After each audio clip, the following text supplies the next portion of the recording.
Hi, Nick here. I just wanted to mention at the top of the episode that we here at Bright on Buddhism are greatly saddened, disturbed, and angered at the results of the 2024 presidential election. We want all of our listeners out there who are members of any marginalized groups that will be victimized by the incoming far-right government, including but not limited to women, members of the LGBTQIA+ community, people of color, indigenous peoples, and more, to know that we stand firmly with you as allies against the promised incoming wave of hate, violence, and dehumanization at the hands of the far-right government and its voter base. We are here for you no matter what comes.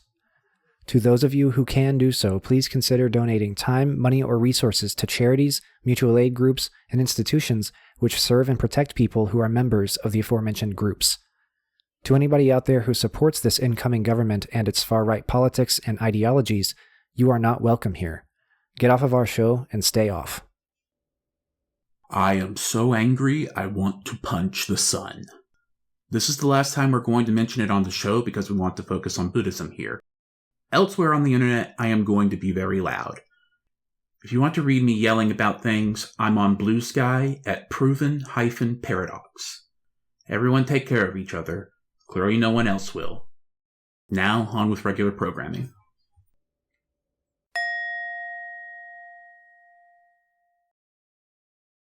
A monk asked Jōshū in all earnestness, "I have just entered this monastery. I beg you, master, please give me instructions." Jōshū asked, "Have you eaten your rice gruel yet?" The monk answered, "Yes, I have." Jōshū said, "Then wash your bowls." The monk attained some realization.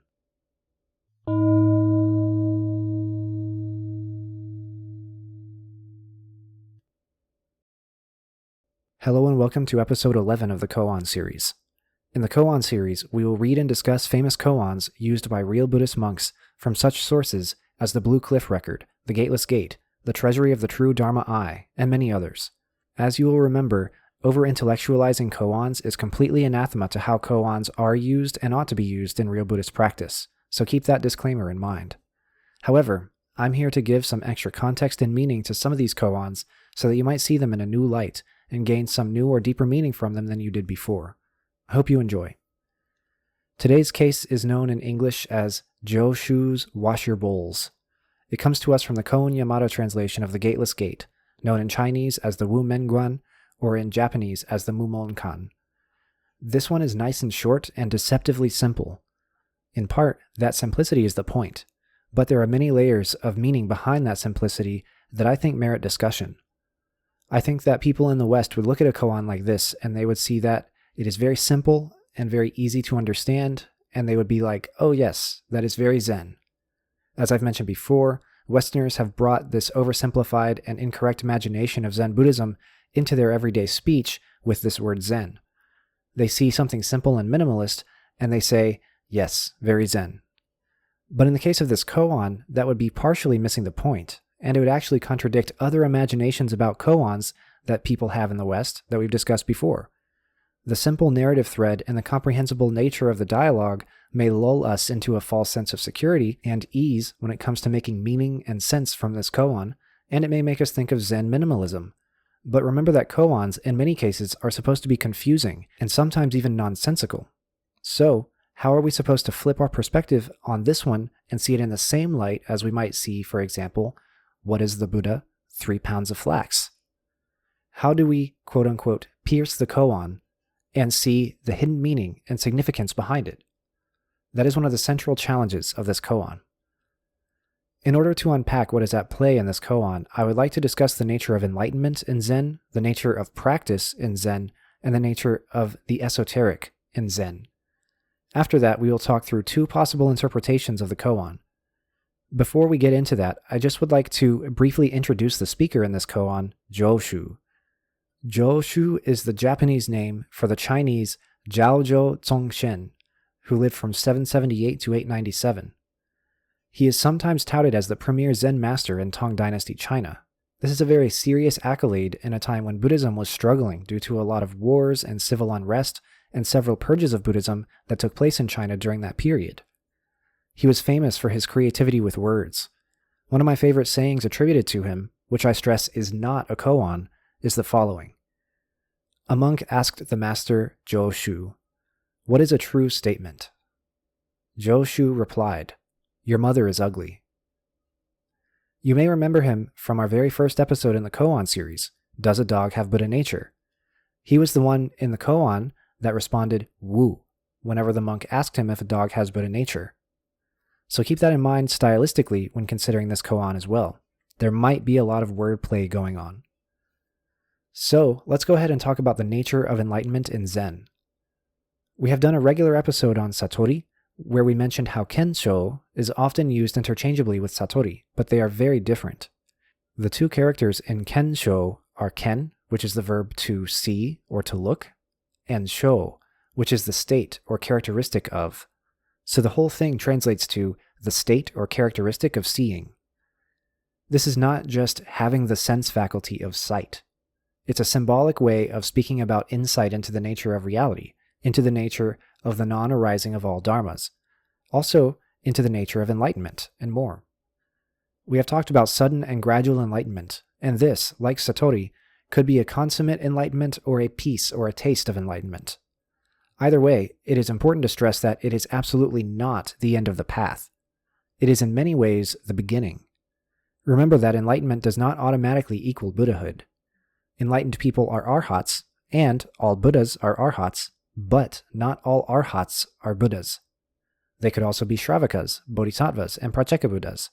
In order to realize Buddhahood, you have to start doing all the work that Bodhisattvas and Buddhas do, which only starts after enlightenment. Now that I've explained that, you may be wondering why I brought up enlightenment in this koan. The reason is that there are two interpretations of the dialogue that takes place in it. One is the very literal. A guy shows up and asks what to do. Jōshū asks if he's eaten yet, and the guy says he has. And Jōshū says, "Wash your bowl. You have eaten, now you can do the dishes." This is very simple and literal and easy to follow. The other interpretation is symbolic or metaphorical. Per this interpretation, the dialogue becomes quite different. Eating rice gruel is sometimes a metaphor for enlightenment or Kensho, because the Buddha attained some realization when he was fed rice gruel by Sujata after practicing extreme asceticism and finding that it was not a productive means of seeking enlightenment. So, the dialogue in this koan would then be, "I have just arrived at this monastery, please give me some instruction. Have you had enlightenment? Yes. Then wash your bowl." If we think of it this way, we have almost completely successfully flipped our perspective on this koan from it being a simple dialogue to being something super complicated. Before we keep diving into this new perspective, let's discuss the nature of practice in Zen. Practice, specifically regarding meditation, sutra study, koan practice, and things like that, is of paramount importance in Zen, probably more so than most other schools of Buddhism. The reason why is because it is the meditation school of Buddhism. Zen comes from Chan, which comes from jhana. If you aren't constantly exerting yourself on meditation, then you're not properly doing Zen. Practice is something that even Buddhas do. There's no end to the path of practice where you get to sit there and be like, "Wow, cool, I'm all done. I've got it. I've got enlightenment." Enlightenment in Zen is by definition being somebody who practices even after achieving enlightenment. A quote from another koan reads, "Buddhas be Buddhas." This is why there is so much about polishing one's mirror in Zen, particularly in the Platform Sutra. The mind is presented as being like a mirror to the universe, reflecting it all exactly as it is, and our emotions, our biases, our desires, and attachments, these things are all dirt and dust on that mirror, preventing it from properly reflecting everything as it is. Meditation is the practice of polishing that mirror and removing those things. So when people become enlightened, the next step is to keep meditating, because that is what you do from a definition or an ontological standpoint. You might have a clue as to why I brought up practice in this koan. When Jōshū told the monk to wash his bowls, there are two possible interpretations of this command. Of course, as I mentioned, the first interpretation is literal. You just ate, your bowls are dirty, wash your bowls. However, there is also the symbolic and metaphorical interpretation, wherein we interpret Jōshū as asking if the monk had had Kensho yet. Per that interpretation, when Jōshū tells the monk, "Wash your bowls," he's really telling the monk to continue to practice. When we go with this interpretation, instead of thinking of the mind like a mirror, You can think of it like a bowl, and when you eat, you achieve Kensho, but you still leave crumbs and bits in the bottom of the bowl. These are like dirt on the mirror. These are our desires, our attachments, our remainders, etc. And so to practice is to polish the mirror and to remove these things. That interpretation maps quite nicely. However, if it was that simple all along, then why did the monk even ask Jōshū for instruction? Shouldn't he know, especially if he has had Kensho? You may think that yes, he would have known and he should have known that as an agent of the meditation school of Buddhism, he would need to meditate. That is not necessarily the case, though. This is where we begin our discussion of the esoteric in Zen. By quote-unquote the esoteric, I mean all of the sacred knowledge and powers that you allegedly get when you have Kensho. Remember that enlightenment gives you knowledge of causality, knowledge of all karma, knowledge of the past, present, and future, basically total omniscience. It also gives you psychic and supernatural powers, and all of these other attributes that normal, everyday people who are still trapped in the cycle of samsara, the cycle of suffering and rebirth, don't have. And whether you get this in a sudden, one-time lightning strike of enlightenment, or you get this gradually over the course of many lifetimes practicing meditation and studying the sutras and koans, let's just say it would be a lot. It would be a big change to be able to do those things, whether that change happens suddenly or gradually. This state where you can do all those things all the time on command is not fully achieved until you reach total Buddhahood, but Kensho is like a taste of it. So naturally, it leaves people reeling. It completely turns their world upside down. It reshapes how they believe and act and situate themselves in the world. This is one of the causes of Zen sickness. It's like everything you knew and thought and believed about the world, your situation in it, and how it worked was suddenly upended in either a singular moment or a gradual series of moments of huge, massive change. Suddenly you can see not only your own delusion and ignorance and everything you thought you knew being undone, but you can also see the various ways in which samsara and dukkha unfold around you all the time.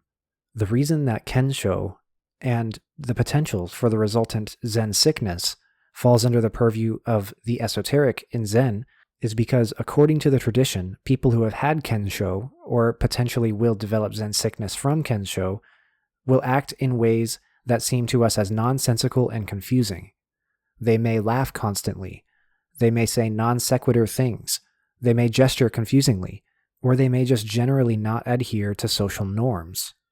It becomes clear that they know something or see something that everybody else just doesn't see. Now, it's important to note here that we're talking about a religion, and people believe that things happen in a religion that may or may not happen in real life.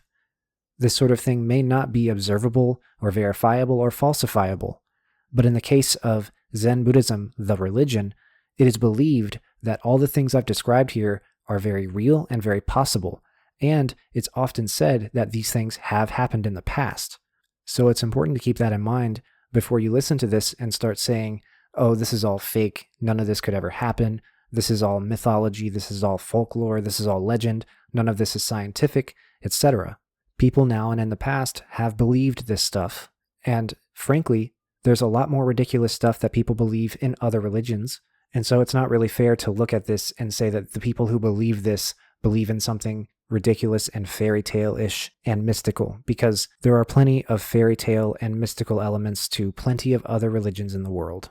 So it being the case that people would achieve Kensho and either really truly become susceptible to Zen sickness, or believe that they were going to become susceptible to Zen sickness, it would make some sense that the monk who speaks to Jōshū in this koan would wonder what to do next. He is trying to prevent Zen sickness, one of the pitfalls of the path that can trap you on the way to enlightenment, and resituate himself on the path of Buddhahood. Similarly, the layered meanings of their conversation would not be lost on the monk. At the end of the case, it says that the monk had some realization. I always liked the word choice some here because it reflects the central theme of the koan, which is that Kensho is not the end of the path. It is not all that there is. There's still a lot of work to be done after one achieves it in order to attain fully realized Buddhahood.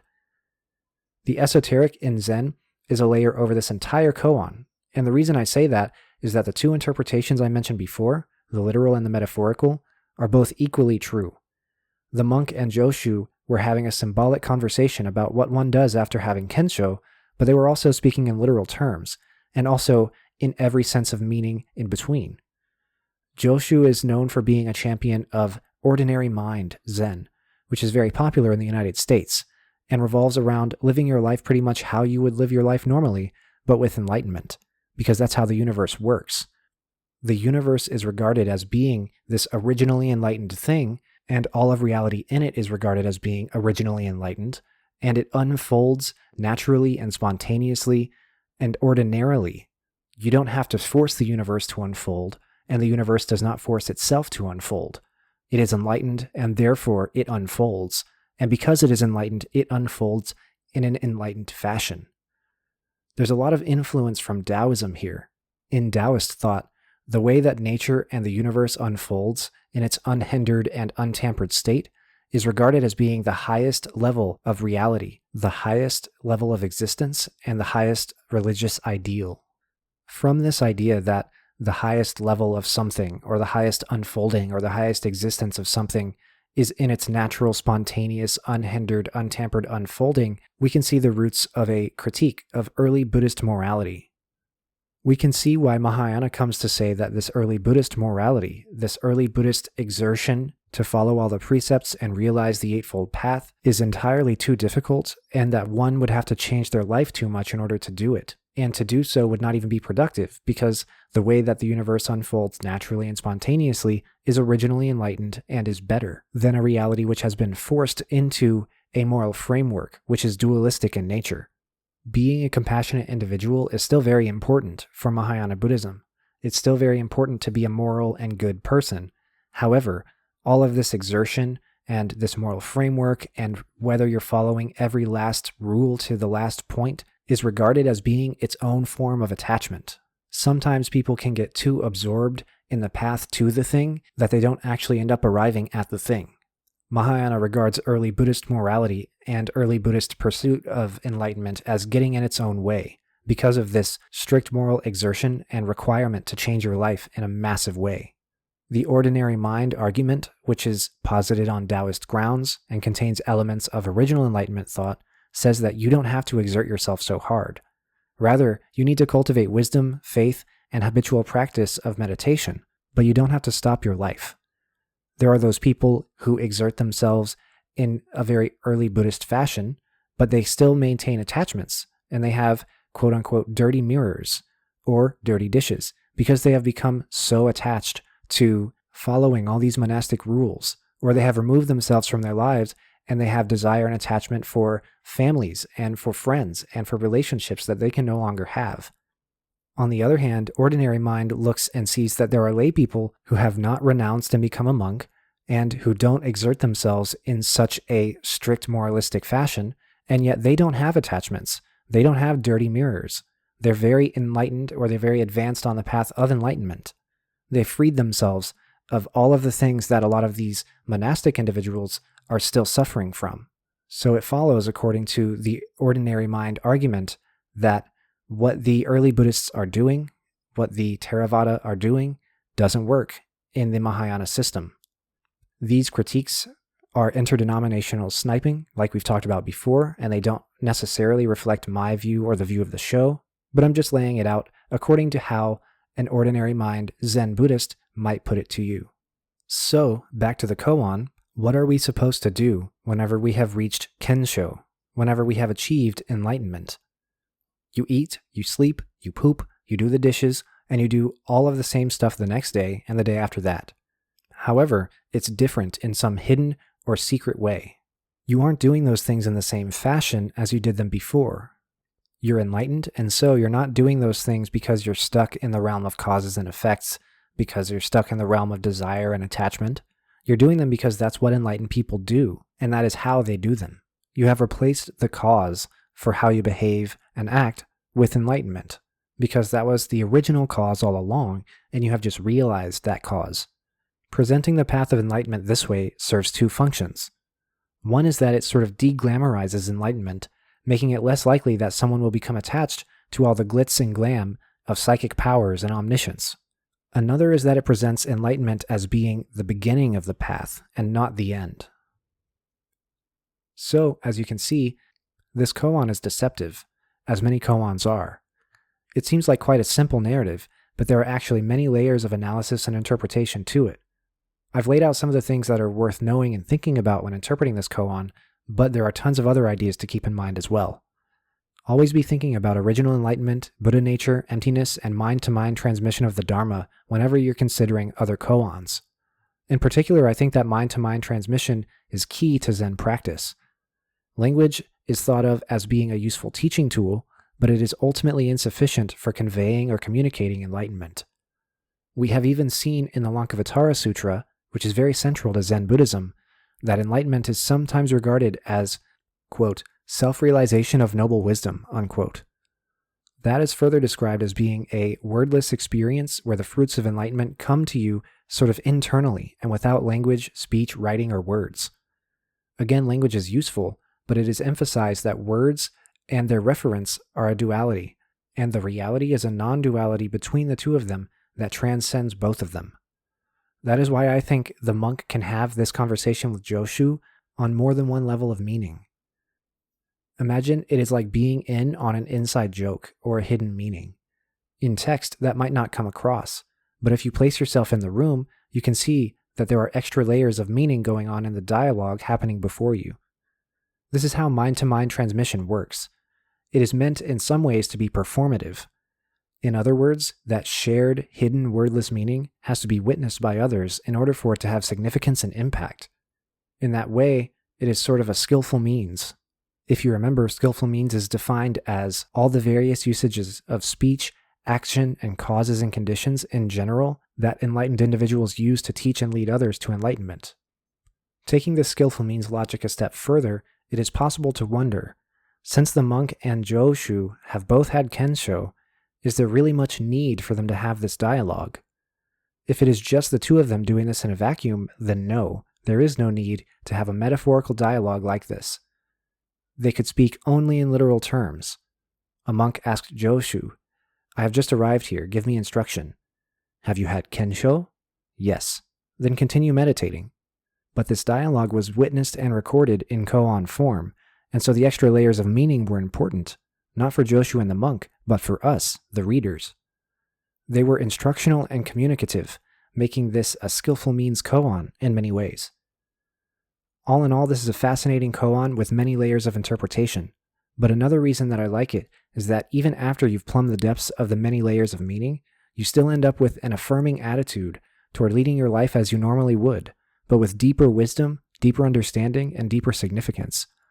In this koan, there is this idea that the universe unfolds in mundane ways, but the nature of the universe as being mundane is sacred, and that we too live our lives with mundanity, and that mundanity too is itself sacred.